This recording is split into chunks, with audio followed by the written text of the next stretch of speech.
This is video number 6 in our series on the derivative, and we're going to talk about the graphical interpretation of the derivative and also the second derivative, which you have not heard of yet. So if you look at the top here, you see our function 2x cubed minus 9x squared minus 24x plus 10, which is the black graph here on my screen, which I'm going to label f of x. Then you will see right below the original function, the first derivative, f prime of x equals 6x squared minus 18x minus 24, which is this blue parabola on the screen. Now I want you to notice, remember that the derivative tells us the slope of the tangent line to any point on the graph, or the instantaneous rate of change of any point on the graph of f of x. So when f of x has a positive slope, we expect the first derivative to be positive. When f of x has a negative slope, the first derivative should be negative. So let's look at where the first derivative is positive. In other words, y is positive for the first derivative. So this little red section indicates a place where the first derivative is positive, and also when x is greater than 4, the first derivative is positive. Now let's look at values of f of x where x is less than 1. So if we're looking at the section of the graph from -1 to the left, we notice that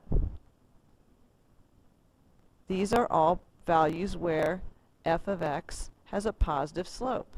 So here we have positive y for the derivative function, positive slope. And those are for all values where x is less than -1. Actually not equal to, but x is less than -1. Now in between -1 and 4, so -1 is less than x is less than 4, notice that my values of the derivative function are all negative. So we have negative values for y. Notice also that the original function has negative slope for those same values. So if we look at anything less than x is 4 and anything greater than x being -1, we have negative slope and we have negative y values. Then if we look to the right where x is greater than 4, then notice once again positive y values for the derivative function and positive slope. So you can see where negative values for the slope here correspond to negative y values, positive values for slope here and here correspond to positive y values in the derivative function. And what about the zeros? The zeros of the derivative function corresponds to the maximum and minimum points, the vertices of the original graph. And this is all summarized down here. You might want to write this on your paper.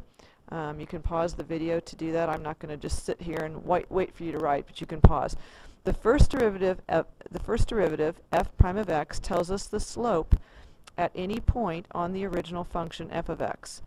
When f prime of x is greater than 0, the slope of f of x is positive.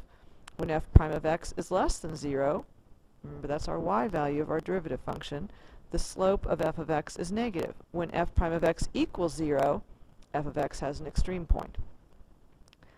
Okay, now let's look at what happens when we add the second derivative in. So the black line is still f of x. The blue parabola is still f prime of x. But now we have a red line, which is f double prime of x, the second derivative. Now let's look at the top. The way you get the second derivative is just to take the derivative of the first derivative. So 6x squared minus 18x minus 24, if I take the derivative of that using the power rule, I get 12x minus 18.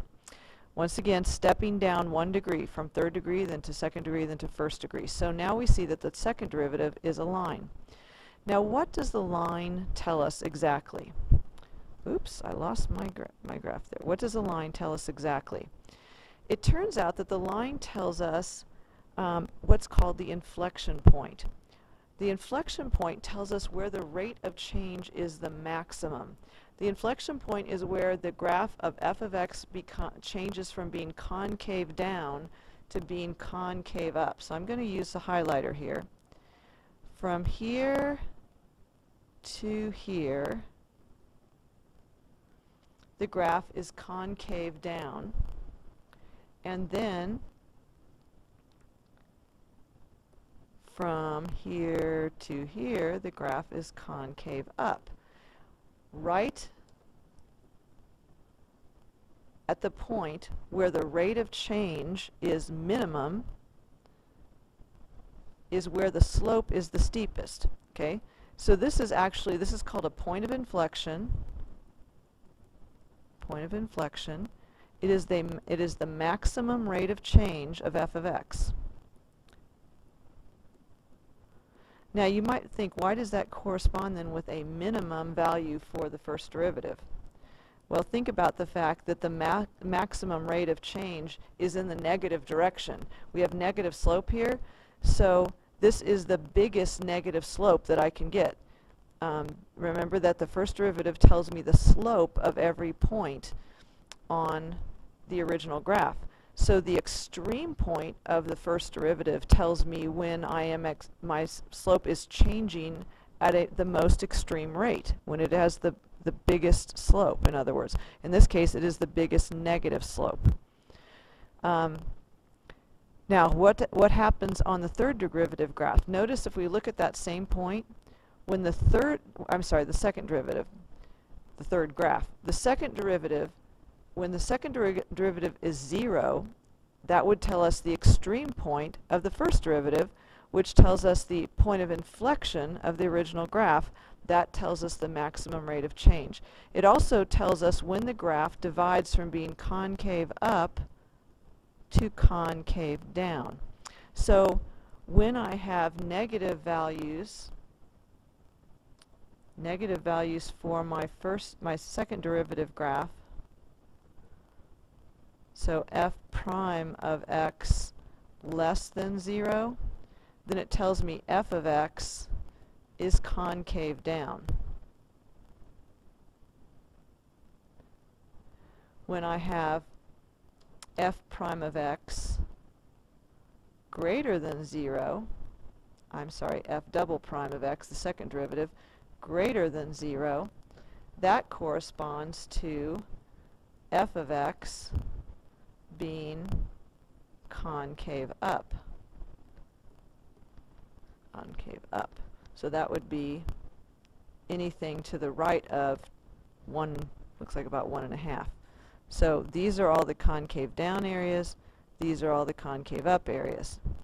When f prime of x equals 0, that tells me the point of inflection on my original graph, where the maximum rate of change occurs. So all of these particular values are useful in real life when you're trying to analyze a function. You're trying to find out if this function represented something in real life, then knowing when it's at its maximum, its minimum, when the rate of change is the maximum, are all valuable things to know about the function. And the second derivative tells us where that maximum rate of change is. And it tells us about the concavity of the graph. So you can, using the first and second derivative, you can tell a lot of things about the original polynomial and be able to draw it. And that's something you'll be doing a lot of in calculus, and we're just kind of introducing that here.